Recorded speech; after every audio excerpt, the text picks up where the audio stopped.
How to log in into multiple TikTok accounts and switch between them. Hello everybody and welcome back to our channel. So let's get started without any further ado. For that, first of all, you want to go ahead and open TikTok application in your mobile device. Once you open the TikTok application, simply log into your TikTok account. Once you're logged into your account, simply tap on the profile icon at the bottom right corner. Once you're inside the profile section, simply tap on the three line icon. Then from here, tap on Settings and Privacy. Now scroll below, then you'll find an option that says a switch account. Go ahead and tap onto it. Now inside this section, go ahead and tap on Add Account.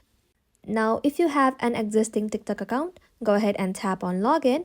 If not, you want to go ahead and simply create another TikTok account. Now once you're inside the another account, simply tap on the profile icon again. Then from here, press on this drop down. And just like so, from here you can switch between accounts. Simply tap on the one that you like to log in, and just like that you'll then be able to switch your account on TikTok.